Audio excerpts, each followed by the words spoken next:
Assalamualaikum warahmatullahi wabarakatuh. Saya Indra Suti Handayani. Di sini saya akan menjelaskan tentang laporan keuangan dan metode dan teknik analisis keuangan syariah. Nah, pertama saya akan menjelaskan tentang pengertian dari laporan keuangan.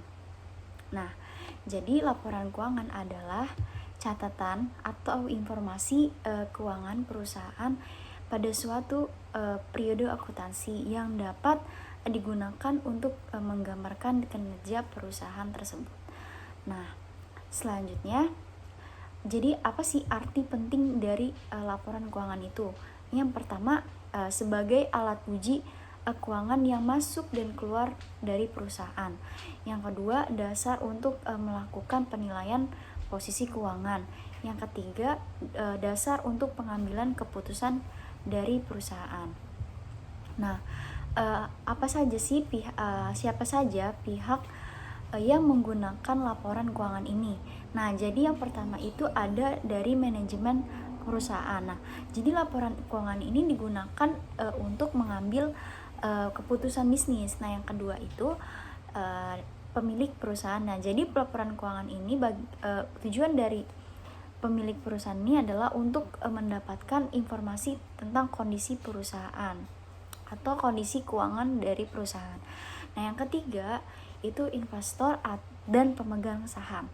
Nah, jadi laporan ini tuh digunakan untuk mengambil keputusan terkait investasi dan saham. Nah, yang keempat itu ada kreditor. Jadi laporan keuangan ini digunakan untuk melihat tingkat kesehatan keuangan perusahaan terkait pemberian kredit. Nah, yang kelima itu pemerintah. Nah, laporan keuangan ini digunakan untuk penarikan pajak perusahaan.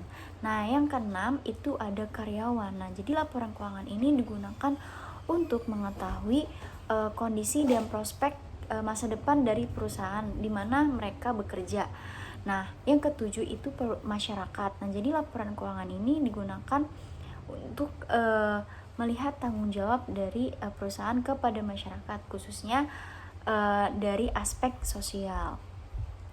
Nah, selanjutnya itu apa saja sih syarat-syarat dari laporan keuangan itu? Nah, yang pertama itu jadi itu harus dapat dipahami ya. Nah, stakeholders diasumsikan ini sebagai harus memiliki pengetahuan untuk memahami aktivitas ekonomi, bisnis, dan akuntansi. Nah, serta memiliki kemauan untuk mempelajari informasi dengan ketentuan yang wajar. Nah, yang kedua itu relevan. Nah, jadi informasinya itu dapat mempengaruhi keputusan ekonomi pemakai dengan membantu mereka untuk mengevaluasi masa lalu, masa kini, dan masa depan, dan atau prediksi atau mengkoreksi hasil evaluasi mereka dari masa lalu. Nah, yang ketiga itu keandalan. Jadi itu bebas dari pengertian yang menyesatkan, kesalahan material, dan dapat dipakai sebagai penyajian yang tulus atau jujur. Nah, informasi diarahkan untuk memenuhi kebutuhan pemakai. Nah, yang keempat dapat dibandingkan. Jadi itu dapat dibandingkan antar periode laporan, dibandingkan dengan perusahaan lain, dibandingkan dengan rata-rata industri. Nah, yang kelima mempunyai daya uji. Jadi laporan keuangan ini yang disusun harus berdasarkan konsep dan prinsip akuntansi, dapat diuji kebenarannya oleh pihak lain. Nah, yang keenam itu netral. Jadi laporan keuangan itu yang disajikan bersifat umum, objektif, dan tidak memihak kepada kepentingan pihak pemakai tertentu. Nah, yang ketujuh itu harus tepat waktu. Jadi laporan yang harus disajikan itu harus tepat waktu. Nah, yang delapan itu harus lengkap. Nah, laporan keuangan ini harus disusun dengan memenuhi syarat-syarat tersebut di atas dan tidak menyesatkan pemakai. Nah, apa sih tujuan dari laporan keuangan ini?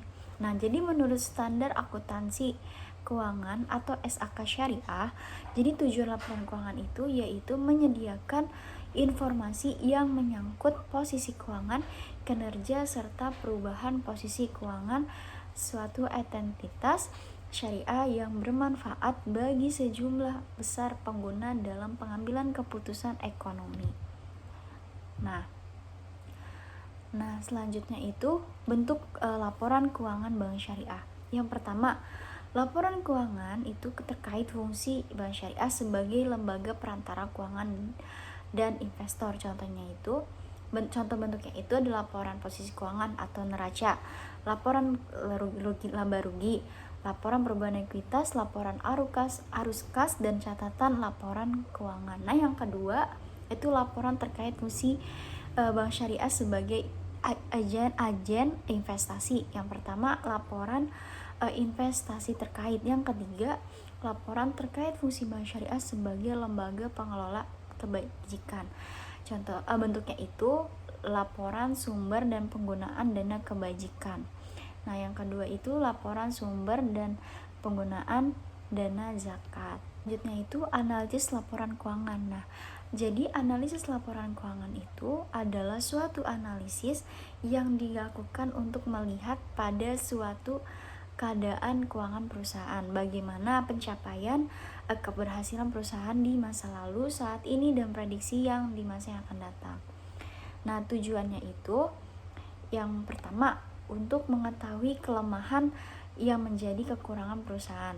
Yang kedua, melakukan penilaian kinerja manajemen dan langkah perbaikan ke depan.